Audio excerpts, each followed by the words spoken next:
Salut tout le monde, aujourd'hui je vous retrouve pour une nouvelle vidéo. Je vais vous faire la vidéo des 7 astuces, donc c'est parti, on commence tout de suite. Première astuce, c'est quand vous avez par exemple du plastique et que vous avez de la peinture. Pour cela, je vais utiliser de la crème hydratante, donc celle-là c'est pour les mains, de chez Le Petit Marseillais. Je vais utiliser un gant, donc un gant tout simple, et un petit couteau pour gratter. Donc tout d'abord, vous allez poser sur votre doigt de la crème hydratante. Si elle sort, voilà. Sans refermer sur votre doigt, c'est mieux.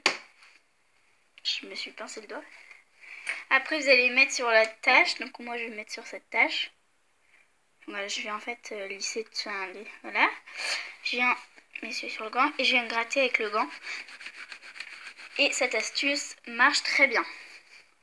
Après, si vous n'utilisez pas la crème, vous pouvez gratter avec votre couteau. Mais si c'est par exemple sur votre bureau, ça peut risquer de faire des traces. Donc voilà. Première astuce marche. La deuxième astuce, ça va être quand vous avez une création blanche et qu'elle est toute sale. Donc la mienne, elle est vraiment très sale. Donc vous aurez besoin d'un coton-tige et de dissolvant. Pour cela, il vous faudra prendre le coton-tige et mettre du dissolvant dessus et passer sur la création. Donc il faut que la création ait un fond clair, sinon ça va, au lieu de décolorer, d'enlever les saletés, ça va décolorer votre création.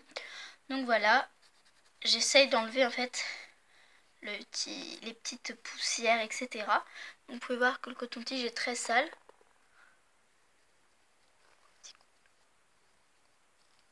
Du coup, vous pouvez voir que cette astuce marche parfaitement.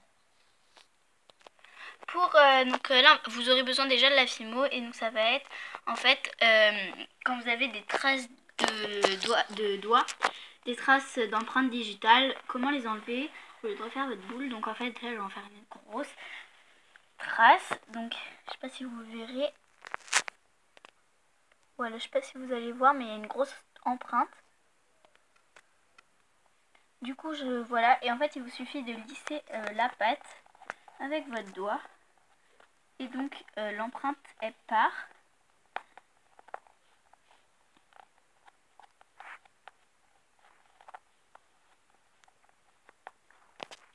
Donc vous voyez que ça marche parfaitement, et je vais refaire pareil pour pareil mais avec une lingette.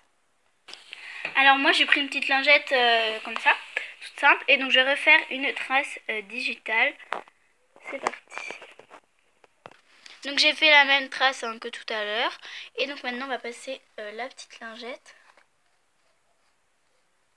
Alors en plus c'est trop bien parce que ça enlève les petites poils, tout ça qui se sont mis, la poussière, etc.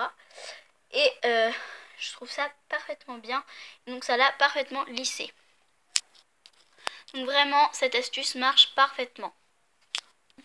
Maintenant on va tester une astuce, c'est pour refermer vos petits pains de Fimo. Donc soit vous mettez un petit bout de masking tape ou de scotch ou de washi tape, je sais pas trop ce que vous avez.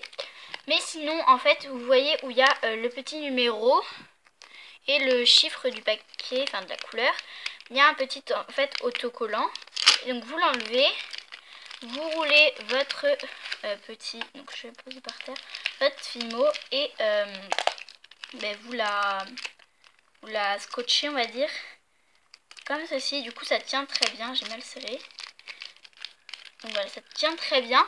Et donc sur les bords, après, si vous voulez vraiment pas que votre Fimo sèche, vous pouvez agrafer ou je sais pas, vous pouvez faire ce que vous voulez. Mais du coup là, ma Fimo ne risque pas de sécher avec cette astuce, ni de se perdre dans ma boîte.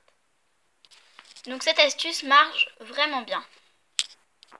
Pour cette astuce, vous aurez besoin de post-it. Donc là, c'est des post-it. Ok. Des post-it que j'ai achetés chez Lidl.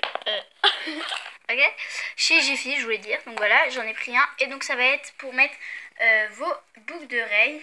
Donc, en fait, il vous suffit de faire des petites trousses tout simplement. Et en fait, quand vous, par exemple, vous faites une brocante et vous voulez pas trop investir dans des petits supports, mais en fait vous faites ça et ça va largement. Je peux secouer, elles ne partiront pas en fait. Donc voilà, et pour dire, c'est des petites boucles d'oreilles napolitains. Voilà. Pour ça en fait c'est Lola Charnot qui m'a fait ce petit gâteau. Et en fait, je vais vous montrer que si vous mettez la création dans le frigo avant de la couper, ben ça marchera parfaitement, ça fera, enfin parfaitement je sais pas, mais en tout cas ça fera pas de dégoulinure. Par exemple là, il n'a pas été mis dans le frigo et voilà, en fait ça fait pas très beau, c'est pas régulier. En fait là j'ai pris un bouchon de l'isopaïne, on s'en fout, et dessus je vais mettre la création, je vais les mettre dans le frigo. Donc je vous mettrai le temps juste ici, le temps que j'ai mis la création. Donc voilà.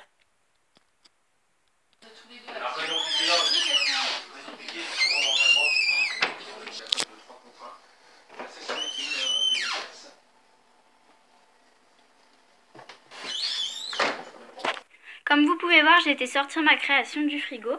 Donc maintenant je vais la couper, on va voir ce que ça donne. Donc je n'ai jamais testé cette astuce, mais soi-disant ça marche. Et ça marche parfaitement.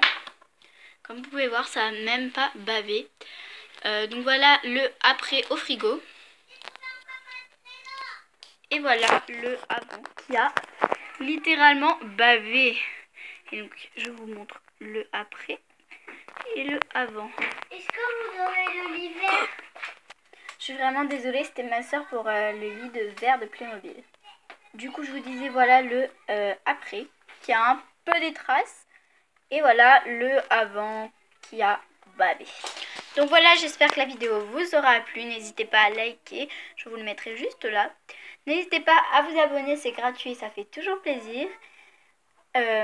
Commentez, partagez et moi je vous dis à dans une prochaine vidéo. Bisous.